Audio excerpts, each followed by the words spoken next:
Nah, kalau Allah berbahasa Arab, susah nanti ketemu dengan orang Indramayu.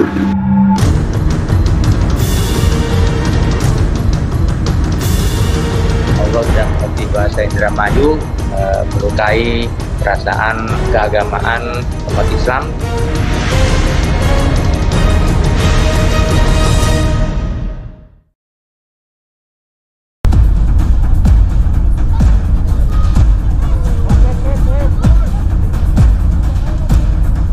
Abdus Salam Rasidi Panji Gumilang, 3 bulan usai video kontroversinya beredar. Hingga kini, sosok pendiri Pondok Pesantren Al-Zaitun terus dibidik. Dugaan penistaan agama yang dilaporkan sejumlah pihak menyeret Panji Gumilang ke ranah pidana. Sosok kontroversi Panji Gumilang terus menuai sorotan publik.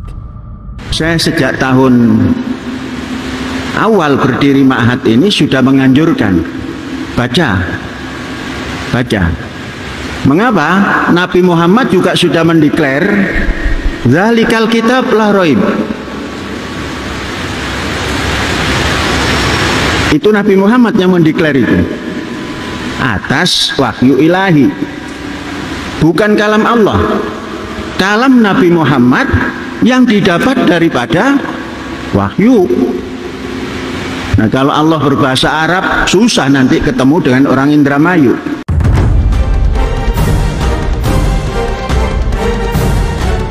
Bak gayung bersambut, pernyataan Panji Gumilang langsung memantik reaksi ulama Indonesia hingga berujung keluarnya fatwa dari Majelis Ulama Indonesia atau MUI. Fatwa itu sudah dirilis, tinggal disampaikan kepada pemohonnya, yaitu Mabes Polri, karena prinsip dari fatwa itu kan apabila tidak dimohon maka kami sampaikan kepada publik. Tapi apabila dimohon itu kan spesifik. Jadi tentu akan kami sampaikan kepada kepada pemohonnya, yaitu Mabes Polri, dalam hal ini Kabareskrim di Dirtipidum. Sejumlah fatwa dikeluarkan MUI untuk merespon pernyataan Panji Gumilang yang dianggap sesat. Apa yang disampaikan Panji Gumilang bahwa Al-Quran itu adalah kalam baginda Rasul dan Allah tidak mengerti bahasa Indramayu, itu tentu melukai perasaan keagamaan umat Islam yang kemudian menimbulkan kontroversi dan kegaduhan yang luar biasa. Ini sebentar lagi khotib Jumat pelajar putri. Terlepas Departemen Agama mau marah juga nggak apa-apa. Jangan sampai putri Muslim ini terbelenggu, jadi budak dalam morality. Selain 2 fatwa tersebut, pernyataan Panji Gumilang yang membolehkan wanita menjadi khotib sholat Jumat mengundang reaksi MUI. Pasalnya, perihal tentang wanita sebagai khotib sholat Jumat sebenarnya sudah diatur dalam fatwa MUI nomor 38 tahun 2023 tentang wanita menjadi khatib dalam rangkaian sholat Jumat. Polisi hingga kini telah menerima fatwa Majelis Ulama Indonesia sebagai petunjuk untuk menetapkan tersangka di kasus dugaan penistaan agama pimpinan Pondok Pesantren Al-Zaitun, Panji Gumilang. Fatwa itu sudah diterima kepolisian. Namun meski begitu, Panji Gumilang hingga hari ini masih belum ditetapkan sebagai tersangka. Seakan tak peduli dengan kegaduhan yang dimunculkannya, Panji Gumilang, pimpinan Pondok Pesantren Al-Zaitun, tetap saja eksis mencari sensasi di tengah umat Islam. Rabu 9 Juli 2023, bertepatan dengan perayaan Tahun Baru Islam, Panji Gumilang kembali mencari sensasi. Dalam acara rutin perayaan 1 Muharram di Pondok Pesantren Al-Zaitun, selain mengundang beberapa tokoh, Panji Gumilang juga mengundang seorang aktivis agama Yahudi bernama Monique Rickjers. Shalom. Shalom untuk Al Zaitun. Salam damai dari saya, Fakta Israel. Salam damai buat Syekh Panji Gumilang dan seluruh keluarga besar Al Zaitun. Terima kasih sudah mengundang saya di sini. Terima kasih sudah membolehkan saya datang memakai baju bintang Daud.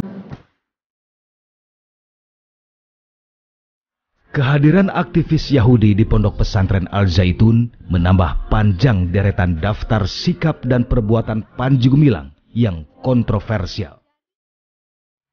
Hampir 20 tahun kasus yang mengarah pada Panji Gumilang seakan timbul tenggelam. Dikaitkannya Panji Gumilang dan Al Zaitun dengan keberadaan Negara Islam Indonesia atau NII jadi isu yang kerap muncul. Namun nyatanya, tudingan itu selalu meleset dan pada akhirnya hilang dan tenggelam dengan sendirinya.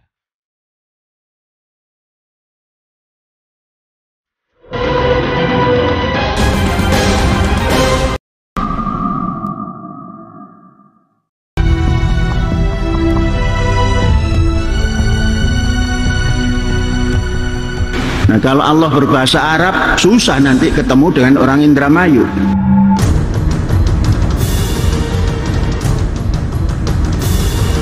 Allah tidak mengerti bahasa Indramayu, melukai perasaan keagamaan umat Islam.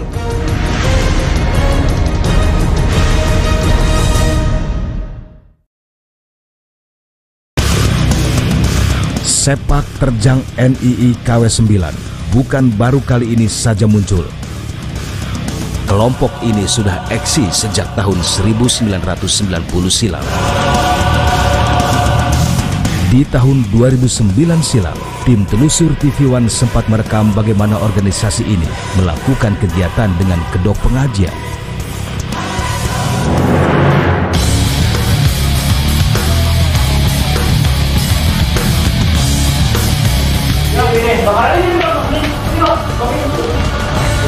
Mana bisa orang ini disuruh ngomong? Udah, ngomong tuh yang gabungan tapi nggak.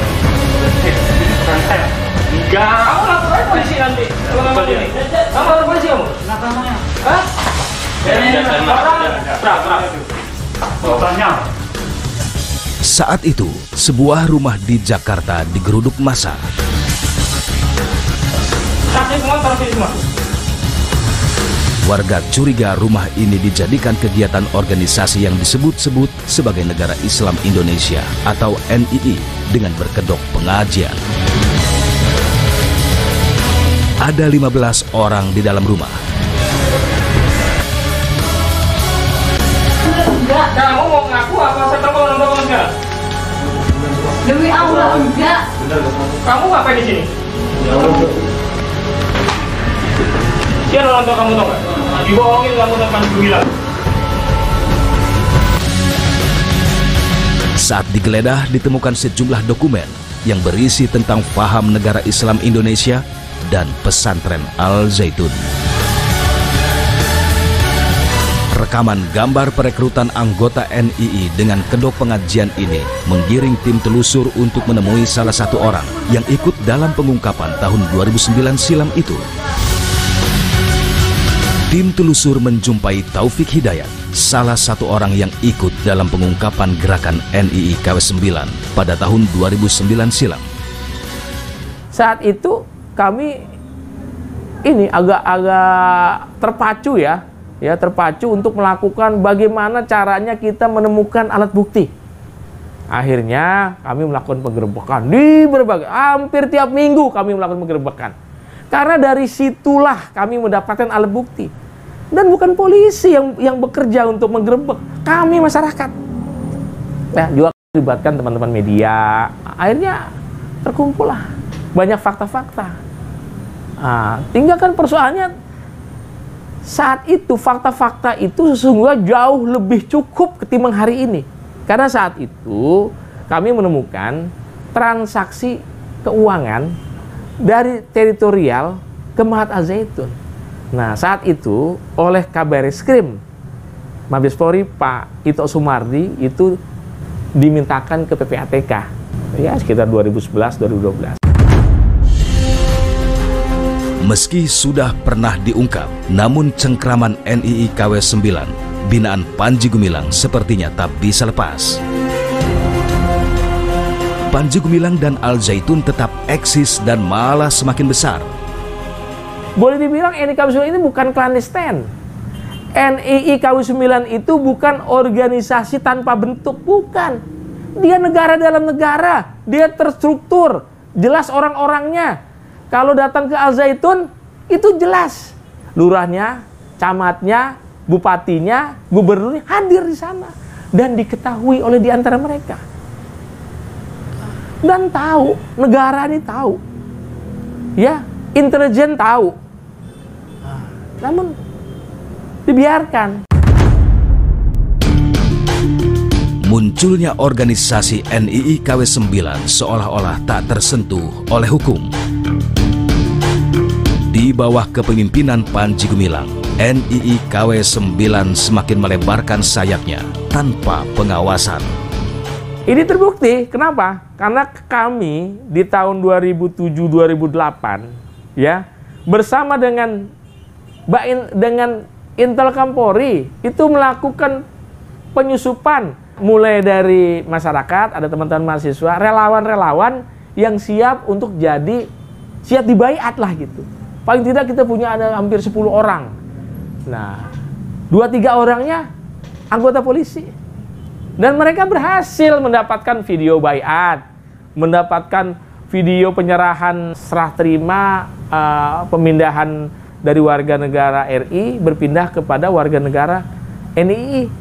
Dan itu diabadikan. Artinya, ya polisi sudah tahu, BIN sudah tahu, negara ini sudah tahu. Artinya kalau sudah tahu kemudian dibiarkan, ini artinya pembiaran. Nah, inilah bahaya di situ. Hampir 20 tahun Panji Gumilang muncul, dan selama itu pula Panji Gumilang dan Al Zaitunya selalu dituding dengan keberadaan negara Islam Indonesia. Namun kenyataannya, tudingan itu tidak pernah bisa dibuktikan hingga pada akhirnya hilang dengan sendirinya. Sosok Panji Gumilang yang biasanya misterius dan jauh dari pemberitaan nasional, kini sepertinya sengaja menampakkan jati dirinya dengan membawa sejumlah kontroversi di kalangan umat Islam.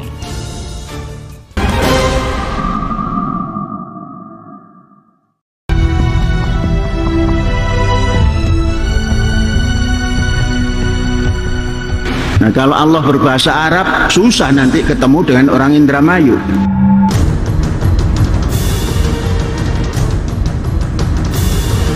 Allah tidak mengerti bahasa Indramayu, melukai perasaan keagamaan umat Islam.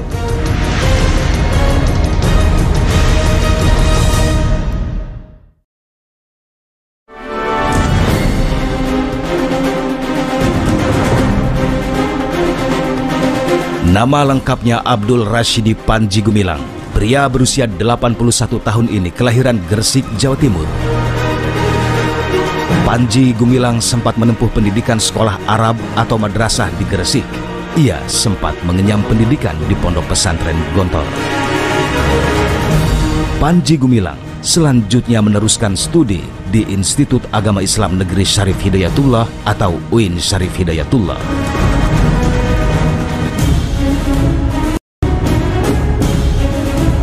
Kontroversi ajaran Al Zaitun di bawah pimpinan Syekh Panji Gumilang ternyata membuat lembaran lama tentang keberadaan Negara Islam Indonesia atau NII.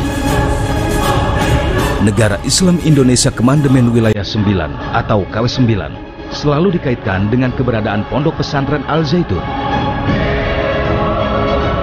Panji Gumilang dan Al Zaitun dianggap wajah baru dari gerakan Darul Islam Tentara Islam Indonesia atau DITI, pimpinan Sekar Maji Marijan Kartosuwiryo. NII KW 9 dianggap memiliki tujuan yang sama dengan DITI, yaitu mendirikan Negara Islam Indonesia. Lantas, seperti apa pola perekrutan untuk menjadi anggota Negara Islam Indonesia? Tim telusur TV One sempat merekam bagaimana pola perekrutan seseorang menjadi anggota Negara Islam Indonesia.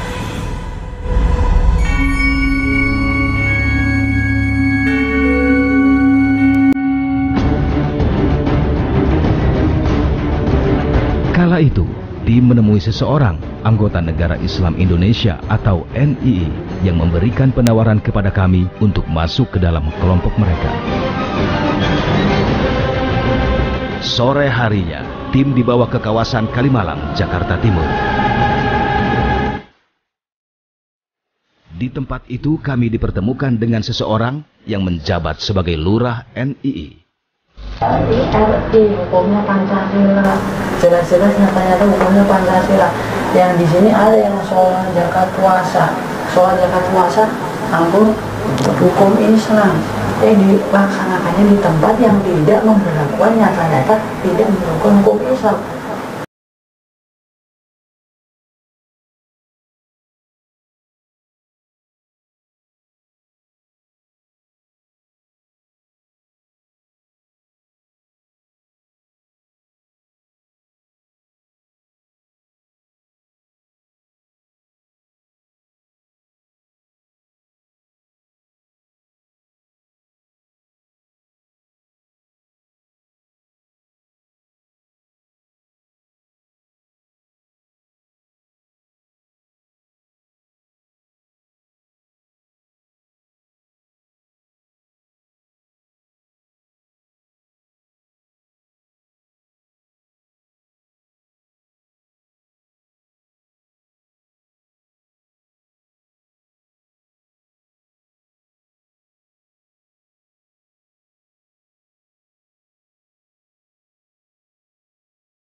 Kami diminta menutup mata.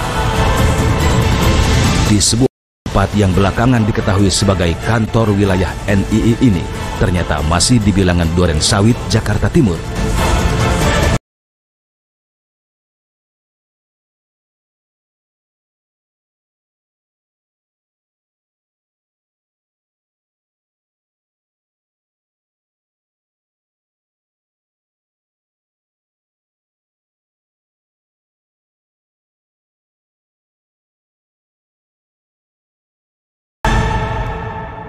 Bismillahirrahmanirrahim.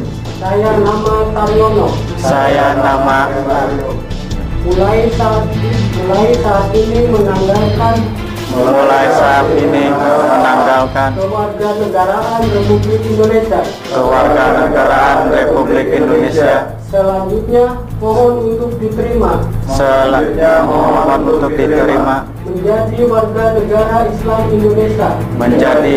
negara Islam Indonesia. Alhamdulillahirrahmanirrahim. Ya, paham lebih banyak.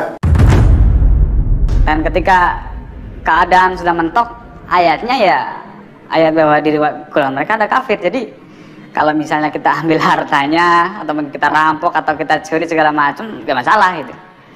Sudah ratusan ribu kali ya, atau mungkin bahkan dapat dikatakan jutaan. Soalnya untuk Jakarta sendiri target mereka satu hari mereka hijrahkan 100 orang. Setiap 1 Muharram mereka semacam naik haji ya. Jadi perkumpulan para duta-duta yang seluruh daerah datang ke sana semuanya untuk melihat pusat ibu kota gitu, pusat NI di sana, sentralnya di sana.